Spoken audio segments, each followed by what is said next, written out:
Not all of the changes of the one big beautiful bill that's been signed into law, not all of those tax changes are going to take effect in 2025 for the taxes we're going to start filing at the beginning of next year. Some of these changes don't go into effect until 2026. So in today's video, I want to share with you what provisions go into effect this year versus next year. So let's jump in. I'm going to share with you an article by H&R Block.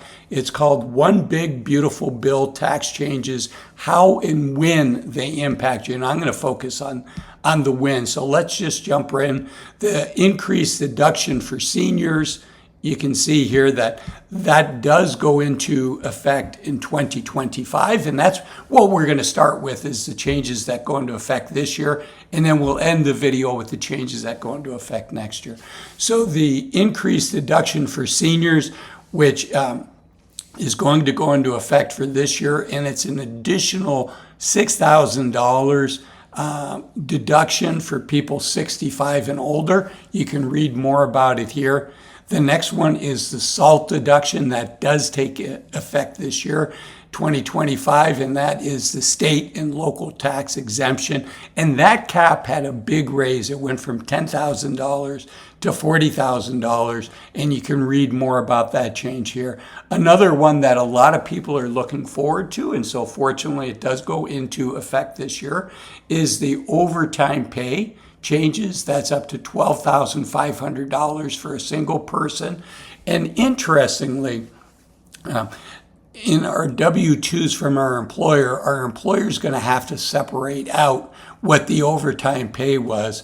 And not every company is set up to do that. Many are, but some are not. So there is a provision for 2025 that lets the employer estimate it on your W-2.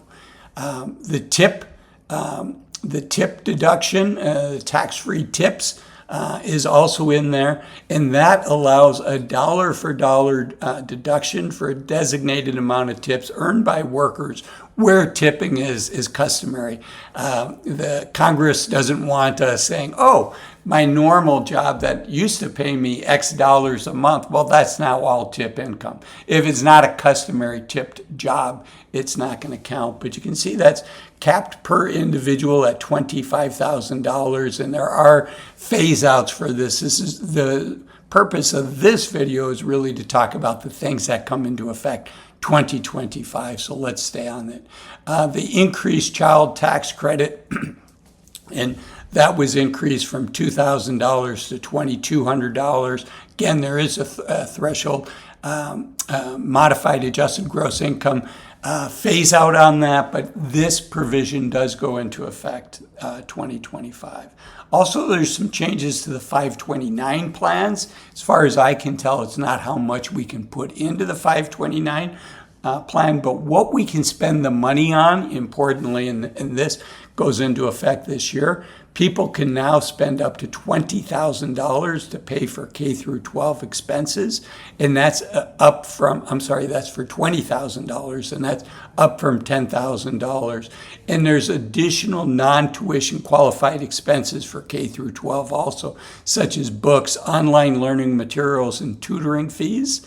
And then for additional post-secondary education, such as tuition, fees, books, supplies, and equipment for credentialed programs, example, for testing fees in pursuit of a post-secondary credential, or fees for continuing education requirements. So what we can spend the 529 money on, those rules have changed, and those rules go into effect this year, as did this one here that I've heard a lot of press on, which is the car loan interest deduction. There's no tax on the car loan interest. There are, the final assembly has to be in the U.S. It's limited to $10,000 of qualified interest. We mentioned the final assembly. The vehicle identification number, we're going to have to include that in our tax returns. And there is a phase out for this, but importantly, this goes into effect this year. Okay, there's some things that are going away. The clean vehicle credits are repealed, and those go away effective September 30th, 2025. So if you have a a clean vehicle, electronic vehicle you're planning on buying, the clock is ticking. Also for residential energy credits repealed, the residential energy credits are generally terminated and will not be available for energy efficient home improvements after 2025. This includes energy efficiency. Now, this is from that article from H&R Block. I do want to mention H&R Block did not mention this. I thought it was important to put in. And this is for the estate tax exemption. This is for our lifetime gift exemption as well as when we pass. And it's currently $13.99 million. Importantly, in 2026, that increases to $15 million per person, and that's going to then be indexed for inflation. It is permanent. And so very few of us are going to have estate tax implications, which will help us with our financial plans, because there used to be hoops that people needed to go through in order to gift as much as possible or leave behind to their children as much as possible. It wasn't that long ago that the exemption was $1 million per person. So that has changed. And speaking of our planning, we're going to jump into the 2026 tax years. The Trump tax law, the one big beautiful bill, the things we've got to wait till 2026. But first, I do want to talk about creating a financial plan. I do think the gold standard for creating a financial plan is to work with a fiduciary financial advisor. I know a lot of my viewers prefer to do it themselves. If that's you, I urge you, don't use Google Sheets or Excel. It just takes too much time. And frankly, it's too easy for any of us to make a mistake. So do yourself a favor, don't do that. Use software that's designed for you. The software that I like is called Bolden. It used to be called New Retirement. You can sign up for Bolden by scanning this QR code here or going to this link down here, gobolden.com/Azul. I am an affiliate, so you'll be supporting the channel. Okay, let's get back to the H&R Block article. And these are the things that we have to wait till 2026 for. The Trump Child Savings Account that we've heard a lot about. And those are going to go into effect in 2026 instead of 2025. The qualified residence interest deduction, and that makes permanent. The threshold will continue to be $750,000 of principal, but importantly, mortgage interest premiums known as PMI associated with acquisition debt may now be treated as mortgage interest. And then also the charitable deduction. This is a big thing, I think, starting in 2026.